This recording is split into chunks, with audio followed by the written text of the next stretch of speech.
Hello everyone, Edu for ई में आप सभी का स्वागत है। अगर आप क्लास 10 के स्टूडेंट हैं और आगे चल करके मेंस और एडवांस का प्रिपरेशन करना चाहते हैं तो उसके लिए आप इस नंबर पर व्हाट्सएप कर दें। हमारा जो नंबर है ऑफिशियल नंबर है 9147786396। इस नंबर पर आप व्हाट्सएप कर दें और हम कोशिश करेंगे अच्छे स्टूडेंट्स का, जो लोग इंटरेस्टेड है मेंस और एडवांस के लिए प्रिपरेशन चाहते हैं, उन लोगों का एक ग्रुप बनाने की कोशिश करेंगे जिसमें आप लोग अपना क्वेश्चन वगैरह डिस्कस कर सकते हैं। और काफ़ी ध्यान रहेगा मेरा भी उस ओर, अगर किसी टाइप का डाउट रहा, प्रॉब्लम रहा तो हम उस ग्रुप में इन्वॉल्व होकर के उसे सॉल्व जरूर करेंगे। ठीक है, तो अगर आप इंटरेस्टेड है तो इस नंबर पर आपको व्हाट्सएप कर देना है ए लिख करके कि हम मेंस और एडवांस के लिए आगे प्रिपरेशन चाहते हैं। देखो अभी हम लोग रेडिकल देखने जा रहे हैं।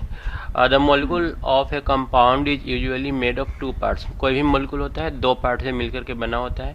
And these parts are separately known as radical. और इन पार्ट्स को अगर अलग अलग कर दो तो उसको हम लोग रेडिकल नाम देते हैं। For example, A molecule of potassium chloride has two parts. Potassium chloride का अगर देखेंगे तो दो पार्ट्स होगा, एक पोटेशियम वाला और दूसरा क्लोराइड वाला।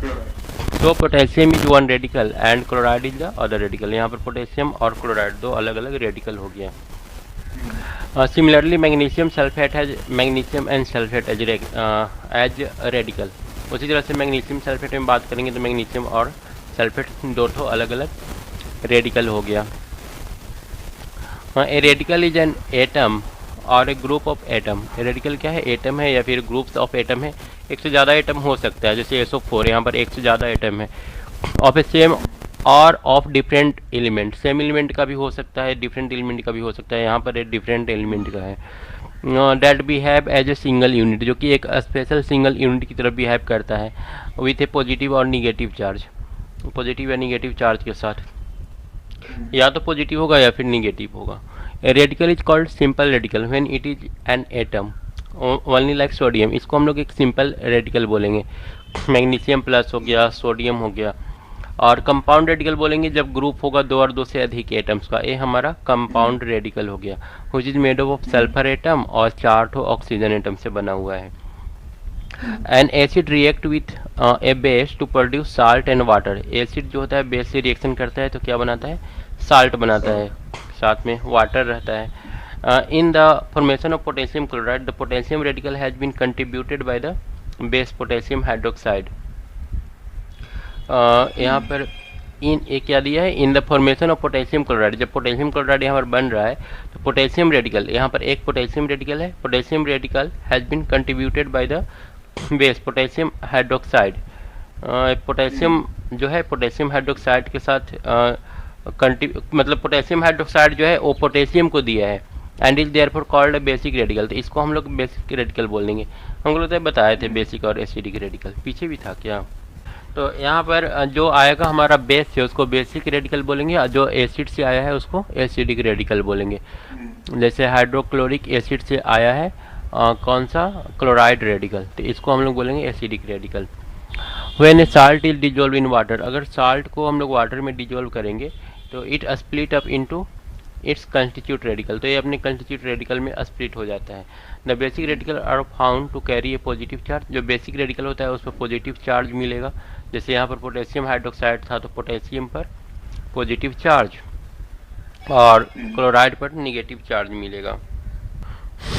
चलो कहाँ पर थे? The basic radical are found to carry a positive charge and term electropositive radical. उसमें भी शायद था आयन वाला में भी तो हम लोग पढ़े थे, कटायन, बेसिक कटायन इसको बोलते थे या फिर इलेक्ट्रोपॉजिटिव कटायन बोलते थे। The other part in acidic radical that carry a negative charge and are called electronegative radical. इसको हम लोग क्या बोलेंगे? इलेक्ट्रोनिगेटिव रेडिकल बोलेंगे। इसमें देखो 10 in potassium chloride. Potassium is an electropositive. Potassium क्या है? इलेक्ट्रोपॉजिटिव रेडिकल है। Chloride is an electronegative radical. Chloride क्या है? इलेक्ट्रोनिगेटिव रेडिकल है। Similarly in magnesium sulphate, magnesium is electropositive और sulphate is electronegative radical. List of basic radical और acidic radical का नीचे टेबल दिया हुआ है। For example in the compound ammonium इतना इज बेसिक रेडिकल एंड इतना इज एसिडिक रेडिकल। अब यहाँ पर सारा दे दिया है। इलेक्ट्रोपॉजिटिव का है अमोनिया, ऑरस, आर्गेनेटस, ये सब थोड़ा सा देखना पड़ेगा तुमको, ठीक है। बेरियम, मैग्नीशियम, मैंगनीज, ये सारा डाईवैलेंट इलेक्ट्रोपॉजिटिव है, ट्राईवैलेंट है, टेट्रावैलेंट है। उसके बाद है list of some electron negative, यहाँ पर सारा इलेक्ट्रॉन निगेटिव का दे दिया है, मोनोवैलेंट, डाईवैलेंट और ट्राईवैलेंट। इसको तुम प्रैक्टिस करना थोड़ा देख देख करके, जो जो थोड़ा डिफरेंट है ना उस पर थोड़ा ध्यान देना, क्लोरेट पर क्लोरेट ये सब थोड़ा है। और ये वाला नाइट्रेट, नाइट्राइट, यहाँ पर देख रहे हो ना, जिसमें ऑक्सीजन की संख्या ज़्यादा है उसको नाइट्रेट बोला है, कम वाला को नाइट्राइट है। उसके बाद है राइटिंग केमिकल फार्मूला। ठीक है, तो रेडिकल के बारे में जानेंगे, तो अब रेडिकल की हेल्प से ही हम लोग को केमिकल फार्मूला लिखना है। तो केमिकल फार्मूला कैसे लिखेंगे? Right the symbol side by side. सबसे पहले जो सिंबल है वो लिख लेंगे, जैसे यहाँ पर मैग्नीशियम और क्लोरीन का लिख लिया है। और उसके बाद basic radical is written first and then acidic. पहले बेसिक रेडिकल को लिखना है जो जिस पर पॉजिटिव चार्ज होगा, और बाद में एसिडिक को लिखना है। Write the valency of each atom और top of its symbol. Valency लिखना है हर एटम का, यहाँ पर टॉप पर लिखा हुआ है इसका 2 और इसका 1। इग्नोर प्लस और माइनस सिंबल, प्लस और माइनस सिंबल को इग्नोर कर देना है। और उसके बाद divide the valency number by their highest common factor if any to get the simplest ratio. और सिंपलेस्ट रेशियो में इसको लेकर के आना है। तो यहाँ पर तो सिंपलेस्ट रेशियो में ही है क्योंकि 2 और 1 है। यहाँ पर देखो ये 2 2 है तो सिंपलेस्ट रेशियो में 1 1 आएगा, 1:1, मतलब रेशियो में निकालेंगे हम लोग। ठीक है, यहाँ पर 2:1 ही रहेगा, एक कम नहीं होगा। Interchange the valency of radical. अब वैलेंसी चेंज कर दो, जैसे Mg के जगह पर Mg पर 2 था ना, तो वो 2 कर दो Cl पर, और जो क्लोरीन पर था वो कर दो मैग्नीशियम पर, उल्टा इंटरचेंज कर दिया। Right the interchange valency number two the lower right of radical. यहाँ पर नीचे ये दोनों लिख देना है। उसके बाद ये बन करके तैयार हो गया। अब इन दोनों को कंबाइन कर दो तो MgCl2। तो इस तरह से हम लोग रेडिकल से किसी भी एलिमेंट का फार्मूला लिखते हैं। उसके बाद है इम्पॉर्टेंट फार्मूला। यहाँ पर अब पोटेशियम क्लोराइड का जैसे हो गया K और Cl, ये सब तुम लिख करके ट्राई करके देखना। ठीक है, पोटेशियम हाइड्रोजन सल्फेट। पहले तो रेडिकल को 3-4 बार पढ़ लेना, और रेडिकल को 3-4 बार पढ़ने के बाद इसको खुद से लिखने की कोशिश करना। यहाँ पर AlO2 अब तुम जानो कैसे लिखोगे, जैसे पोटेशियम मेटा एल्यूमिनेट है, तो अब एल्यूमिनेट का पहले तो रेडिकल मतलब है उसको क्या चार्ज होता है ये तो जानना पड़ेगा। ठीक है, तो ये चार्ज जानने के लिए रेडिकल के बारे में पहले ठीक से देख लेंगे, उसके बाद फार्मूला लिखने की कोशिश करेंगे। उसके बाद है नेमिंग सर्टेन कंपाउंड। कुछ कंपाउंड का अब नेमिंग कैसे होता है वो हम लोग को बताया है। जैसे मेटल और एक नॉन मेटल ले लो। The metal is written first followed by non metal. पहले हम लोग मेटल को लिखते हैं, उसके बाद नॉन मेटल लिखा जाता है। Suffix IDE is added to the non metal. Non metal में IDE जोड़ेंगे, जैसे यहाँ पर नाइट्रोजन नॉन मेटल है तो नाइट्राइड IDE जोड़ दिए यहाँ पर। और जो कैल्शियम मेटल था हम लोग का, तो कैल्शियम को हम लोग पहले लिख लिए। 2 नॉन मेटल्स, अगर दोनों का दोनों नॉन मेटल हो तब क्या करेंगे, परफिक्स ट्राई या फिर टेट्रा या फिर पेंटा हम लोग ऐड करेंगे। जैसे यहाँ पर PCl3, तो फास्फोरस, फास्फोरस तो हो गया, 3 गो है तो उसके लिए trichloride. As the case may be to the second non metal. यहाँ पर है फास्फोरस और 5 गो है तो पेंटा यहाँ पर जोड़ दिया, पेंटा क्लोराइड। उसके बाद 2 एलिमेंट एंड ऑक्सीजन। अगर ऑक्सीजन रहेगा एलिमेंट के साथ जुड़ा हुआ तब क्या होगा, तो यहाँ पर डिफरेंट केस बनता है। पहला यहाँ पर दे दिया है oxygen is represented at the end of formula. Generally oxygen को हम लोग फार्मूला के एंड में रखते हैं। Name of compound depend on the number of oxygen atom present. अब कितना ऑक्सीजन एटम प्रेजेंट है उस पर हम लोग का डिपेंड करेगा कि नाम क्या होगा। The prefix hypo is used if the number of oxygen atom is less then 2। अगर 2 से कम रहा ऑक्सीजन एटम तो हाइपो वर्ड यूज करेंगे। जैसे यहाँ पर 1 ऑक्सीजन एटम है तो एक क्या हो गया, सोडियम हाइपोक्लोराइड। यहाँ पर 2 ठो है तो 2 रहेगा तो ITE जोड़ना है, ये थोड़ा याद रखना पड़ेगा। 3 है तो ATE जोड़ना है, जैसे यहाँ पर क्लोरेट ATE जोड़ दिया। और 3 से अगर ज़्यादा रहेगा तो PER पर जोड़ देना है। जैसे यहाँ पर CaLO4 था तो यहाँ पर क्लोरेट के साथ पर जोड़ दिया गया, पर क्लोरेट। ठीक है, मतलब एक में हाइपो, 2 में ITE, 3 में ATE और 4 में। उसके बाद एसिड का नेमिंग हम लोग कैसे देते हैं, तो एसिड का नेम देने के लिए name of binary acid are given by adding prefix hydro. Hydro अगर वर्ड हम लोग जोड़ देंगे तो एसिड के लिए यूज हो जाएगा। एंड सफिक्स ईक, सेकेंड एलिमेंट के लास्ट में ईक जोड़ देंगे। अब यहाँ पर हाइड्रो पहले जोड़ दिया हाइड्रोजन के पहले, और ईक जोड़ दिया क्लोरीन के बाद, तो ये एसिड हो गया हाइड्रोक्लोरिक एसिड।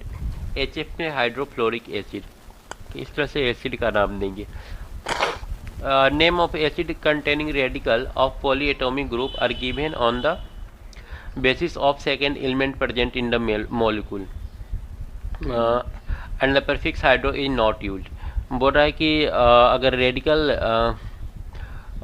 रेडिकल ऐसा हो जिसमें पॉलीएटॉमिक हो, जैसे SO4 यहाँ पर रेडिकल है और SO4 में यहाँ पर एक सल्फर है और एक ऑक्सीजन है, दो ठो मतलब एटम यूज हुआ है, तो एक पॉलीएटॉमिक रेडिकल हो गया। तो पॉलीएटॉमिक रेडिकल में हम लोग को हाइड्रो वर्ड नहीं लगाना है हाइड्रोजन रहने के बावजूद। यहाँ पर क्या लगाना है, ईक लगाने के बाद परफिक्स, हाइड्रो नहीं यूज करना है, ईक लगाने के बाद एसिड का नाम लिखना है। जैसे second element is sulphur, hence name is sulphuric acid. ठीक है, मतलब सेकेंड एलिमेंट पर डिपेंड करेगा कि उसका नाम क्या होगा। अब यहाँ पर NO3 है तो NO3 फिर से एटॉमिक रेडिकल हो गया, और सेकेंड एलिमेंट नाइट्रोजन है तो हम लोग नाइट्रोजन में ईक लगाएंगे तो नाइट्रिक एसिड इसका नाम हो जाएगा। इस तरह से नेम देते हैं। यहाँ पर देखो फास्फोरस है सेकेंड एलिमेंट, तो क्या हो जाएगा फास्फोरिक एसिड, फास्फोरस में ईक लग गया।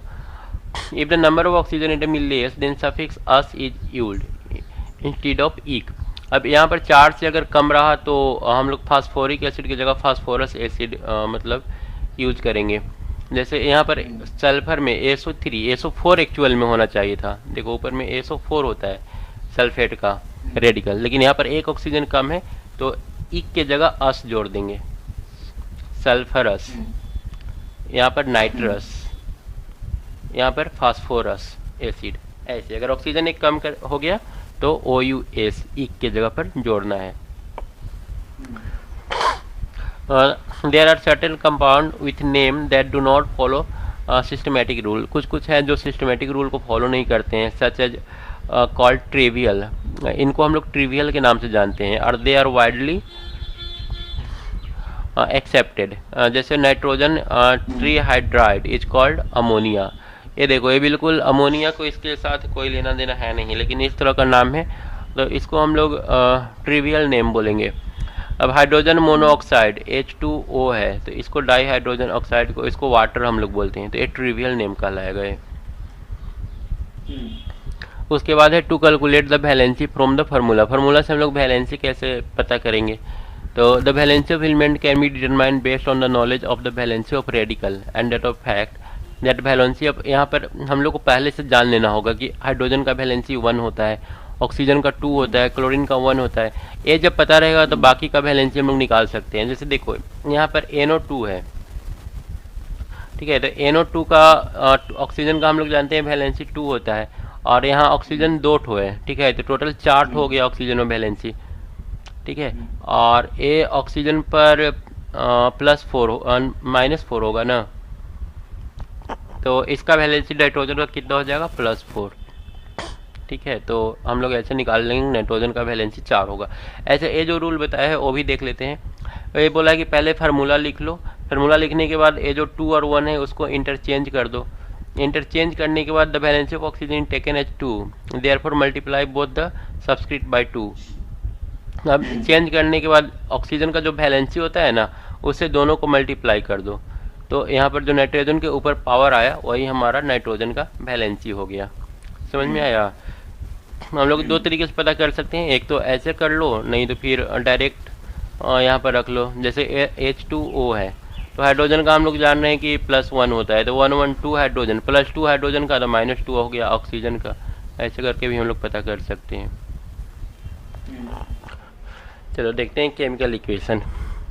A chemical equation is the symbolic representation of chemical reaction using the symbol and formula of a substance involved in the reaction. Chemical equation क्या है? Symbolic representation है। chemical reaction का symbolic representation मतलब symbol के form में लिखना reaction को। Using the symbol and formula of substance, यहाँ पर फार्मूला हम लोग या सब्सटेंस का सिंबल यूज करते हैं। For example burning of coal in air is a chemical reaction in which a new substance carbon dioxide is form. तो ये सारा वर्ड में लिखा हुआ है कि कोल को हम लोग ऑक्सीजन की उपस्थिति में जलाएंगे तो कार्बन डाइऑक्साइड बनेगा। ठीक है, ये वर्ड इक्वेशन हो गया। लेकिन केमिकल इक्वेशन इसका देखो, कार्बन लिख लिए, O2 लिख दिए, यहाँ पर CO2 बन गया। तो स्टेप इसमें क्या क्या है, राइट द सिंबल और फार्मूला ऑफ द रिएक्टेंट। पहले तुम यहाँ पर रिएक्टेंट का जो है उसको प्लस साइन के साथ लिख लोगे। उसके बाद जो प्रोडक्ट बन रहा है यहाँ पर एक एरो देंगे, एरो के बाद जो भी यहाँ पर कंडीशन रहेगा वो लिख देंगे, और फाइनली जो बन रहा है ओ। तो इस तरह से हम लोग लिखेंगे। जैसे यहाँ पर आ जाओ, एग्जाम्पल दिया है, sodium react with water to form sodium hydroxide and hydrogen. तो अब तुमको फार्मूला पता होना चाहिए सोडियम हाइड्रोक्साइड का और हाइड्रोजन ये सब का। तो ये सब रेडिकल तुम पढ़ लोगे तो ये सब फार्मूला तो आ ही जाएगा।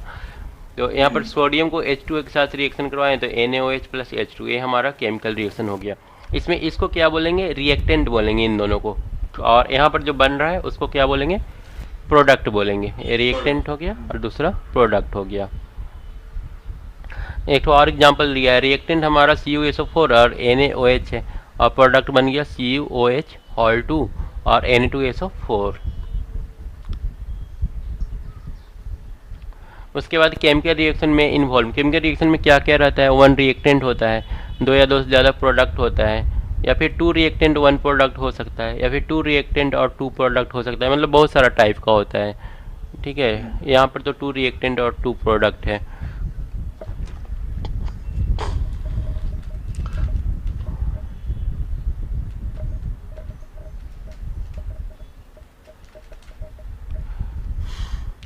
यहाँ पर एक रिएक्टेंट और 2 प्रोडक्ट है। ठीक है, on the left side is not equal to number of oxygen atom in product form in on the right side. ये क्या लिखा है, ऊपर में कटा हुआ है, शायद बता रहा है कि ये जो हमारा इक्वेशन है ना, जिसमें ऑक्सीजन की संख्या देखो इधर 3 है और इधर 4 है, तो ये इक्वेशन जो हमारा है ना वो बैलेंस्ड नहीं है, ये बता रहा है। It is an equation in which total number of atom of each element in the reactant on the left side of the equation is the same as the number of atom in the product form on the right side of the equation. Balance equation तब बोलेंगे जब जितना reactant में जितना number of atom है उतना ही number of atom product में भी होगा। अब यहाँ पर जैसे CaCO3, यहाँ पर ये है बैलेंस, ऑक्सीजन 3 ठो, कैल्शियम 1 ठो और कार्बन 1 ठो, ये बैलेंस है हमारा। KNO3 में KNO2 और ये हमारा देखो बैलेंस नहीं है, ऑक्सीजन 4 ठो हो जा रहा है, यहाँ पर 3 है। In this equation since the number of atom of oxygen on both side is not same the equation is not balance. तो इक्वेशन को हम लोग बैलेंस नहीं बोलेंगे। The balance form of equation is this KNO3। यहाँ पर ये balance करना पड़ता है। ठीक है, जानते हो बैलेंस करना? हाँ। पता है ना, स्कूल में या फिर पहले पीछे क्लास में था? अगले क्लास में था, क्लास 8 में ना। When 2 or more element have the same frequency, the metallic element is balanced। तो मतलब सेम रहा तो बैलेंस बोलेंगे, तो ठीक है। यहाँ पर बैलेंस करने का तरीका बता रहे हैं, क्या क्या करना है। Count the number of atom of all the element on either side. ये तुम एक बार बैलेंस करके बताओ तो हमको कितना कितना होगा, तुम एक बार खुद से कर लो कॉपी पर। ये हो गया। उसके बाद यहाँ पर कौन सा मेथड यूज करते हो, hit and trial method? Hit and trial method में होता है हम लोग अंदाज से रख करके देख लेते हैं। पहले जैसे यहाँ पर 2 रख करके देखें बैलेंस हुआ कि नहीं हुआ। हाँ, वैसे ही किया ना।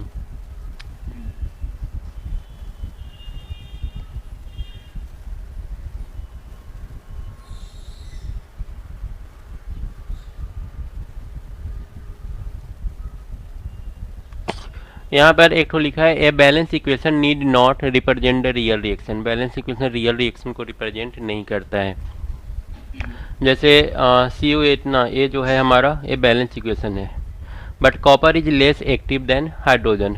लेकिन कॉपर हमारा लेस एक्टिव है, so it can not displace hydrogen from Ac to produce hydrogen gas. Experiment also show the copper react with concentrated H2SO4 to give HO2 and not hydrogen. ये हाइड्रोजन बिल्कुल भी नहीं देता है। इसका correct equation जो है Cu प्लस H2SO4 बराबर CuSO4 और ये H2O देता है। ठीक है, तो मतलब ऐसा नहीं कि हम कुछ भी लिख लिए केमिकल इक्वेशन और उसको बैलेंस हो गया, तो इसका मतलब ये नहीं कि वो सही ही होगा, गलत हो सकता है। The heat and trial method is very useful for balancing simple chemical reaction, but it has some limitation. देखो हीट एंड ट्रायल मेथड छोटा मोटा रिएक्शन के लिए तो हो जाता है आसानी से, लेकिन आगे चल करके वो थोड़ा दिक्कत होता है, उसके लिए हम लोग को पार्शियल इक्वेशन मेथड सीखना पड़ेगा। ठीक है ना, it takes time to balance complicated equation. Complicated equation बहुत प्रॉब्लम होगा सोल्व करने में। The mechanism of the reaction is not clear. इसका मैकेनिज्म भी बोल रहा है कि क्लियर नहीं है। तो खैर वो हम लोग एक दूसरा तरीका सीखते हैं, पार्शियल इक्वेशन मेथड से कैसे बैलेंस करेंगे। Balancing can be done more easily by supposing the complex reaction have taken place in a step. इसको स्टेप मिलेंगे। Write the equation of for this individual step and then add the equation. Write the equation of this individual step and then add the equation. पहले individual steps को लिखेंगे, फिर सारे को एक साथ ऐड कर लेंगे। This method is known as partial equation method. इसको हम लोग पार्शियल इक्वेशन मेथड के नाम से जानते हैं। अब यहाँ पर है liberation of iodine from potassium iodide by reacting it with hydrogen peroxide is suppose to be complete in following two step. किसको किसको रिएक्शन करवाया है? Liberation of iodine from potassium iodide. पहले पोटेशियम आयोडाइड लिया है, वो कहाँ पर है पोटेशियम आयोडाइड? ये यहाँ पर है। पोटेशियम आयोडाइड को रिएक्शन करवाया है हाइड्रोजन पेरोक्साइड के साथ ना। आयोडीन फ्रॉम पोटेशियम आयोडाइड मतलब पोटेशियम आयोडाइड मतलब कि Ki। इसको रिएक्शन करवाया है reacting with hydrogen peroxide. Hydrogen peroxide का फार्मूला H2O2 होता है। इसके साथ रिएक्शन करवाया है और इससे क्या बना है? पोटेशियम बाहर निकला है। इसका फुल रिएक्शन देखो, ये इसका फुल रिएक्शन है। पोटेशियम आयोडाइड और H2O2 बना KOH प्लस I2। लेकिन इसको ठीक है, ये तो फिर भी छोटा है, इसको तुम हीट एंड ट्रायल मेथड से भी कर लोगे। लेकिन अगर इसको दूसरे तरीका से करना हो, जैसे कि अभी हम लोग इसमें सीख रहे हैं, तो उसमें क्या करेंगे? सबसे पहले H2O2 को ब्रेक कर लेंगे। तो H2O2 हम लोग को देगा H2O प्लस O, और इस H2O2 प्लस O को यहाँ पर फिर nascent oxygen so produce oxidise potassium iodide into presence of water give iodine. अब ये जो नेसेट ऑक्सीजन है ना, ये नेसेट ऑक्सीजन ही रिएक्शन करेगा अगला स्टेप में। यहाँ पर है H2O plus O, nascent oxygen यहाँ पर आ गया। यही बना था ना, H2O2 को ब्रेक किए थे। तो अब ए रिएक्शन करके ये फुल बना। तो इसमें क्या करेंगे हम लोग? पहले इसको बैलेंस कर लेंगे, ऊपर वाला को, और फिर नीचे वाला को बैलेंस करेंगे। तो टोटल और उसके बाद फिर जोड़ देंगे। तो इस तरह से पार्शियल मेथड हो गया बैलेंस करने का। अब यहाँ पर देखो NaOH को H2SO4 के साथ करवाया है। ये क्या बोला है? Information conveyed bye a balance chemical equation. Balance chemical equation से हम लोगों को इन्फॉर्मेशन क्या क्या मिलता है? तो about the actual result of chemical change, actual result मिल जाता है। About the reactants involved and the product formed. Reactant कौन कौन सा है वो पता चल जाता है। प्रोडक्ट क्या बन रहा है वो पता चलता है। About the number of molecule of each substance taking part. प्रत्येक रिएक्शन में कौन सा एटम कितना पार्टिसिपेट किया है, ये भी हम लोग को बैलेंस इक्वेशन से पता चल जाता है। Here 2 molecule of sodium hydroxide. यहाँ पर देखो सोडियम हाइड्रोक्साइड का 2 मॉलिक्यूल पार्टिसिपेट किया है। And 1 molecule of sulphuric acid, इसका 1 मॉलिक्यूल हिस्सा लिया है रिएक्शन में। और गिव हम लोग को प्रोडक्ट में क्या दे रहा है? सोडियम सल्फेट Na2SO4 और 2 मॉलिक्यूल ऑफ H2O। तो बैलेंस इक्वेशन से पूरा एक्यूरेट सब कुछ पता चल जाता है कि कौन सा चीज़ कितना है। उसके अलावा about the chemical composition of the respective molecule. 1 molecule of sodium hydroxide contain 1 atom of sodium and 1 atom oxygen, 1 atom of hydrogen. ये मतलब जो मॉलिक्यूल है वो किस किस कंस्टिट्यूट एटम उसका क्या है, किस एटम से बना हुआ है, वो भी पता चल जाता है। About molecular mass, molecular mass के बारे में पता चलता है। जैसे यहाँ पर देखो 2NaOH का मोलिकुलर मास कितना आ रहा है? 80, मतलब 80 ग्राम जो हमारा है सोडियम हाइड्रोक्साइड, वो 98 ग्राम H2SO4 से रिएक्शन करेगा तो 142 ग्राम Na2SO4 बनाएगा। तो ये पता चल जाता है कि किसका कितना ग्राम रिएक्शन में पार्टिसिपेट कर रहा है। तो ये भी बैलेंस इक्वेशन से ही पता चलता है। It also proves the law of conservation of mass. Conservation of mass का जो रूल होता है वो भी यहाँ पर सही सही बैठता है, पता चल जाता है। जैसे देखो रिएक्टेंट अगर 178 ग्राम था तो प्रोडक्ट भी 178 ग्राम ही बन रहा है।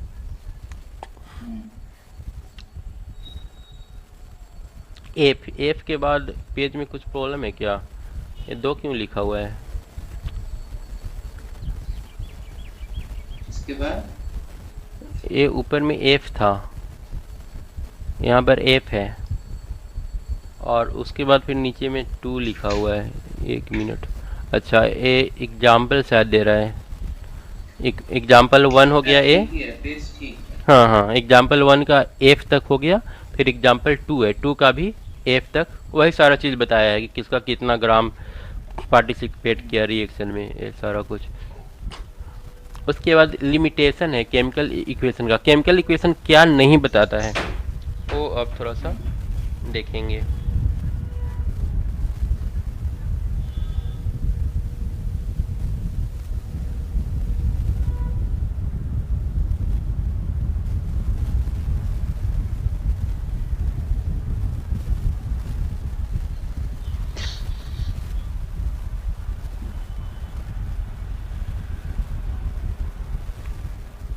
तो एक क्या नहीं बताता है, physical state of reactant and product. Reactant और प्रोडक्ट वो क्या है, सॉलिड है कि लिक्विड है कि गैस है, ये हम लोग को पता नहीं चलता है। हालांकि लिख देते हैं जो लिक्विड रहता है, जैसे यहाँ पर देखो सॉलिड एक बार लिखा हुआ है ना। The time taken for the completion of reaction, कितना समय लगा रिएक्शन को होने में ये पता नहीं चलता है। Whether heat is given out और एब्जॉर्ब्ड, हीट निकल रहा है या फिर हीट दिया जा रहा है वो भी पता नहीं चलता है, तो हम लोग साइड में लिख देते हैं तो पता चल जाता है। The respective concentration of the reactant and product, concentration कितना है, जैसे H2SO4 लिए तो H2SO4 में कितना पानी मिला हुआ है वो पता नहीं चलता है, कितना एक कंसंट्रेट है। Rate at which reaction proceed, किस रेट से रिएक्शन हो रहा है वो पता नहीं चलता है। Whether the reaction is reversible और इरिवर्सिबल, रिवर्सिबल इरिवर्सिबल मतलब कि रिवर्सिबल मतलब होता है ना कि जैसे C+O2 CO2 बना और CO2 से फिर से C+O2 बन गया तो उसको रिवर्सिबल बोलते हैं, वो होगा नीचे में। तो उसके लिए 2 हम लोग एरो यूज करते हैं, नहीं है ना, उसमें हम लोग 2 एरो यूज कर लेते हैं तो वो भी पता चल जाता है। तो ये जो चीज़ नहीं मिल रहा है ना उसको हम लोग अलग से कर लेंगे। A chemical equation can be made more informative, ये सारा दे करके मोर इन्फॉर्मेटिव बनाया जा सकता है। Writing the following additional information, जैसे टेम्परेचर प्रेशर के बारे में लिख लो, तो टेम्परेचर प्रेशर लिखने से थोड़ा सा और ज़्यादा सही हो जाएगा। जैसे यहाँ पर लिख लिया प्रेशर कितना है 200 से 900 ATM और 450 डिग्री सेंटीग्रेड पर हो रहा है, और यहाँ पर कैटलिस्ट के लिए Fe और मोलिब्डेनम ये 2 चीज़ यूज हुआ है, तो ये ज़्यादा से मतलब इंफॉर्मेटिव हो गया है रिएक्शन। यहाँ पर देखो रिवर्सिबल का ये बताया है, अगर इस तरह से साइन है तो समझ लो कि रिएक्शन रिवर्सिबल है, मतलब दोनों डायरेक्शन में होगा। एक हीटिंग के लिए दिया गया है, अगर गर्म करने से रिएक्शन हुआ है तो वहाँ पर एक हीट दे दो।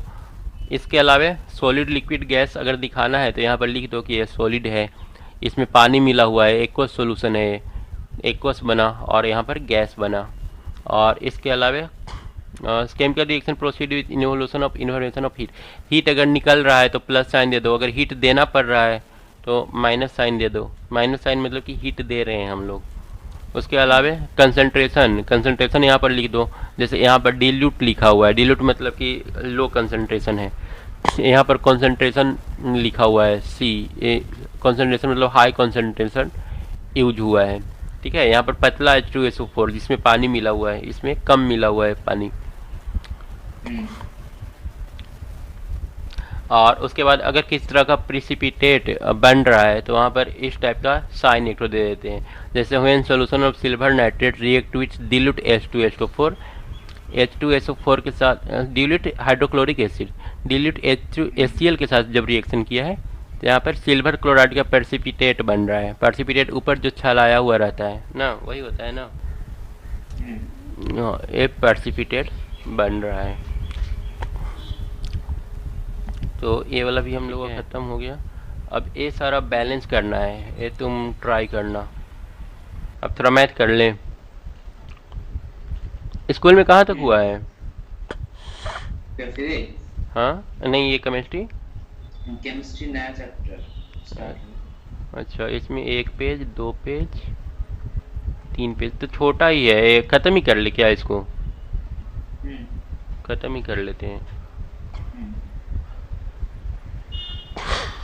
Relative atomic mass. Relative atomic mass क्या होता है? Atom being extremely small, atom जो होता है बहुत छोटा होता है। कैन नॉट बी सीन और वेटेड डायरेक्टली, इसको हम लोग डायरेक्टली देख नहीं सकते हैं या फिर तौल नहीं सकते हैं। जैसे एग्जांपल ले लो हाइड्रोजन एटम का, इसका मास कितना होता है? 10⁻24 ग्राम। इतना छोटा होगा तो कैसे होगा? जब कार्बन एटम का लो तो 10⁻³ ग्राम, बहुत बहुत छोटा हो गया। As this mass are too small, इसको हम लोग डायरेक्टली तौल नहीं सकते हैं, तो हम लोग इसके लिए एक अलग यूनिट यूज करते हैं, रिलेटिव एटॉमिक मास। ठीक है, the resulting masses of atom are thus known. एक बार पीछे से इसको पढ़ो। It is not convenient to use kilogram और ग्राम, इसके लिए किलोग्राम और ग्राम यूज करना सही नहीं है। Therefore, been considered appropriate to use the mass of some standard atom as a unit and then relate mass। Actual में हम लोग करते क्या है ना कि कार्बन का मास ले लेते हैं, जैसे यहाँ पर देखो लिया है mass of 1 atom of element बटा 1/12, मतलब कार्बन का एक एटम लेकर के उसमें 12 से भाग दे देते हैं। अब वो जितना आया ना उसके कंपेयर में देखते हैं कि दूसरा एटम कितना हल्का और कितना भारी है, और उसी तरह से हम लोग उसका मास पता करते हैं। जैसे कार्बन का मान लो कि एक एटम का वेट 12, एग्जाम्पल के लिए मान लेते हैं 12 ग्राम है, तो 12/12 कर लो तो 1 ग्राम आ गया। अब हाइड्रोजन का हम लोग को देखना है कि हाइड्रोजन का वेट कितना होगा, तो हाइड्रोजन का वेट पता करने के लिए हम लोग देखेंगे कि एक से एक कितना गुना ज़्यादा भारी है। मान लो 1 से 3 गुना ज़्यादा भारी आ गया, तो हम लोग बोलेंगे कि हाइड्रोजन का वेट 3 AMU है। ठीक है, मतलब C12 का हो गया 1 AMU, और इसी के कंपेयर में जितना गुना होगा दूसरे एटम उतना AMU उसको बोल देंगे। तो यहाँ पर यूज किया है, देखो द रिलेटिव एटॉमिक मास और atomic weight of element is the number of times one atom of the element is heavier than 1/12 time of mass of atom of C12। मतलब C12 से कितना गुना ज़्यादा भारी है उससे हम लोग पता करते हैं। The atomic mass is expressed in atomic mass unit, AMU में हम लोग इसको दिखाते हैं, वेट को एक्सप्रेस करते हैं। Atomic mass unit is defined as 1/12 the mass of carbon atom, carbon atom के 1/12 पार्ट लेते हैं। The mass of an atom of C12 isotope was given the atomic mass of the 12 unit, 12 AMU, simple 12 unit. ठीक है, 10 mass of hydrogen atom is 1 AMU। तो carbon का देखो, carbon का 12 AMU होता है, C12 का, C12 आइसोटोप जो है ना इसका 12 AMU वेट होता है। तो हम लोग को तो पहले इसका 1/12 करना है, तो 1/12 करेंगे तो 1। अब इसके कंपेयर में हाइड्रोजन कितना गुना है, तो 1 गुना है, तो 1 गुना है तो 1 AMU हो गया। उसके अलावा ऑक्सीजन कितना गुना है, 16 गुना है, तो 16 गुना है तो 16 AMU। हीलियम कितना गुना है, 4 गुना है, तो इसका वेट हो गया 4 AMU। इस तरह से हम लोग वेट कैलकुलेट करेंगे। Experimentally it is found that 1 atom of C12 atom has मास, इसका देखो मास इतना ग्राम होता है, और इसको 12 से डिवाइड कर दो तो ये इतना ग्राम आ जाएगा। तो मतलब 1 AMU हम लोग का अप्रॉक्स इतना ग्राम के बराबर होता है, 1.6 × 10⁻24 ग्राम। उसके बाद relative molecular mass. Relative molecular mass of an element और a compound is the number that represent how many times one molecule of the substance is heavier than 1/12 of the mass of atom of C12। तो relative molecular मास फिर वही हम लोग देखते हैं कि carbon से कितना गुना भारी है। ठीक है, relative molecular mass is obtain by adding together the relative atomic mass. जैसे ये मोलिकुल का हो गया, ऊपर वाला जो था एटॉमिक मास था, एक एटम के लिए था।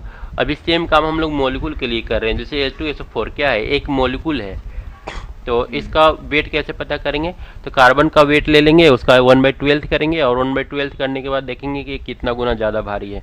तो अगर H2SO4 के लिए काउंट करोगे तो हाइड्रोजन का 2 AMU, सल्फर का 32 AMU, और 4 ऑक्सीजन एटम है उसका 64 AMU, तो टोटल 98 AMU हो जाएगा। मतलब C12 से एक कितना ज़्यादा भारी है, 98 गुना ज़्यादा भारी है।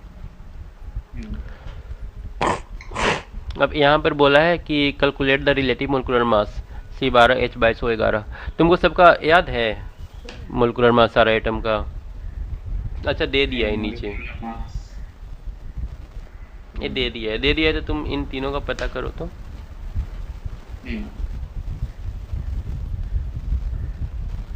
मेमोराइज करो। अब मेमोराइज करने की ज़रूरत नहीं है, ऐसे 1 से 20 तक तुम याद कर लेना, ठीक है ना।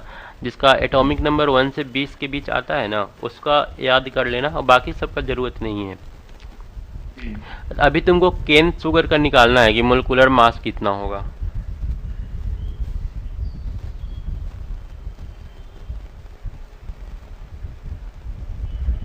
कार्बन तो 12 है, 12 atom of carbon, 22 atom of hydrogen, और ऑक्सीजन के 11 एटम।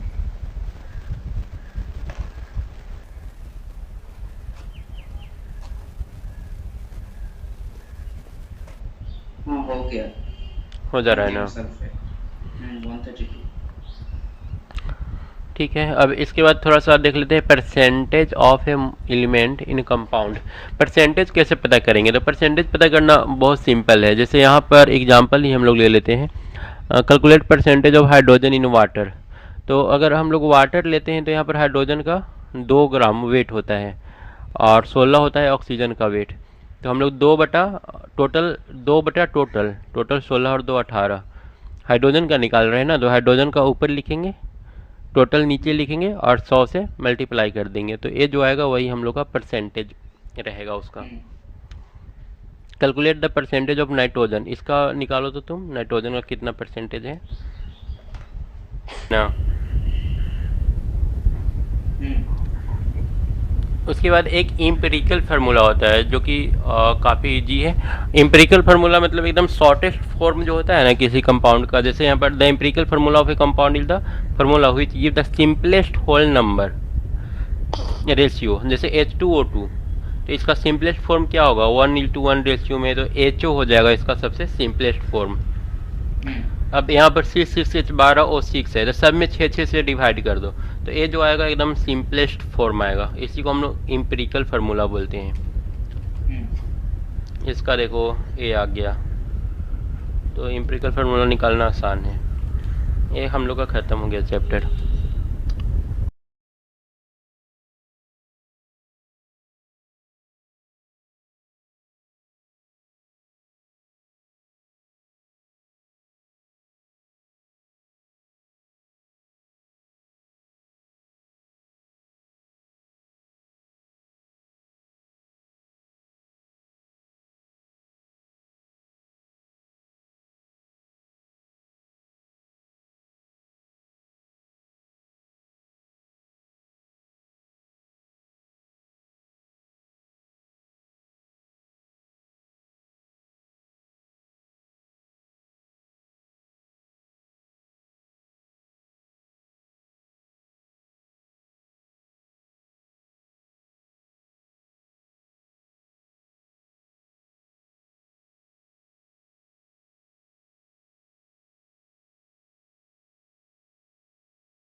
अभी तो ये बैलेंस नहीं है क्योंकि ऑक्सीजन राइट साइड में बहुत सारा है, लेफ्ट में सिर्फ 4 ही है।